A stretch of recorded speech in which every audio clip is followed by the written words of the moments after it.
26 नवंबर 1930 को कनाडा के the meridian daily journal newspaper के फ्रंट पेज पे एक खबर पब्लिश होती है। इस खबर ने पूरे कनाडा में खौफ की लहर दौड़ा दी, क्योंकि नॉर्थ कनाडा में एक पूरा कबीला रातों रात बिना किसी निशानात के कहीं गायब हो चुका था, जिसका टाइटल था विलेज ऑफ द डेड।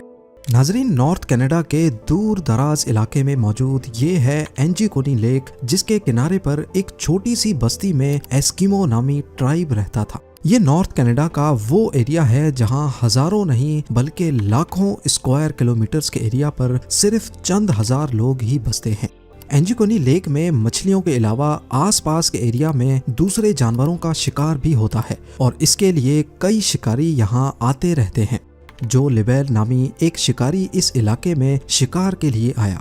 उसके जहन में एक आइडिया था कि वो पहले की तरह लेक एंजिकोनी के किनारे एस्किमो नामी कबीले में जाकर रात गुजार लेगा। लिहाजा जो लिबेल ने अपना सामान बांधा और एस्किमो की तरफ कदम बढ़ाने लगा। वो सिर्फ अपने कदमों की आवाज सुन पा रहा था। हालांकि जो पहले भी ऐसा कर चुका था, लेकिन आज कुछ न कुछ एबनॉर्मल जरूर था। ना ही कोई शख्स नजर आ रहा था और ना ही किसी की आवाज। ये सब महसूस करते हुए जो ने अपने कदमों की रफ्तार को बढ़ा दिया। अब दूर से ही वो बस्ती के खैमे भी देख पा रहा था, जिनमें से धुआं उठता हुआ भी दिखाई दे रहा था। फाइनली जब जो लिबेल बस्ती में दाखिल हुआ तो वो ये देखकर हैरत ज़दा रह गया कि यहाँ पर ना कोई इंसान है और ना ही कोई जानवर। वो रैंडमली एक खैमे में गया, लेकिन वहाँ भी कोई मौजूद नहीं था। शायद जो ये सारा मंजर देखा अनदेखा करके वहां से चला जाता, लेकिन एक चीज ऐसी थी जिसने जो को और ज्यादा परेशानी में डाल दिया। यानी किसी ने रात के लिए खाना बनाने के लिए रखा तो था, मगर वो खा ना सके। कुछ घरों में खाना पकाने वाले बर्तन चूल्हे के ऊपर मौजूद थे, लेकिन उनमें खाना जल चुका था और ऐसा ही हाल सारे खेमों का था। ऐसा मालूम हो रहा था कि शायद बस्ती के लोग अचानक ही यहाँ से गए हैं, पर आखिर गए कहाँ। एक जगह पर उसको एक कब्र खुदी हुई दिखाई दी। इस कब्र को देखकर ऐसा मालूम हो रहा था कि इसको खोदे हुए ज्यादा टाइम नहीं हुआ होगा।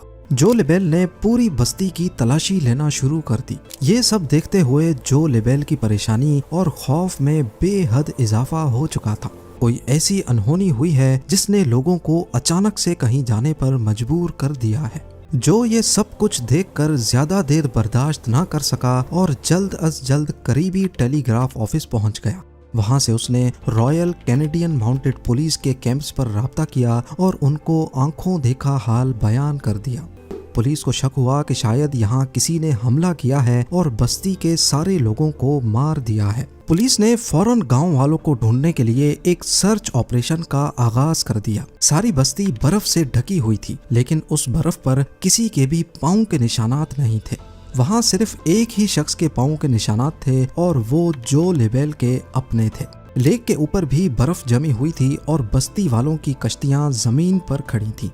क्योंकि इस मौसम में मछलियों का शिकार नहीं होता, इसी वजह से कश्तियों को जमीन पर खींचकर पार्क कर दिया जाता था। पुलिस को इन्वेस्टिगेशन में ये भी मालूम पड़ा कि ये लोग जो के यहाँ आने से 8 दिन पहले ही गायब हो चुके थे। पुलिस वालों के सामने ढेर सारे सवालात थे, लेकिन जवाब एक भी नहीं। कई महीनों के सर्च ऑपरेशन के बाद पुलिस ने आखिरकार इस केस को अनसॉल्व का ठप्पा लगाकर हमेशा हमेशा के लिए बंद कर दिया और वक्त के साथ साथ लोग भी इसको भूल गए। एस्किमो कबीले के गायब होने का मामला आज तक एक मिस्ट्री बना हुआ है।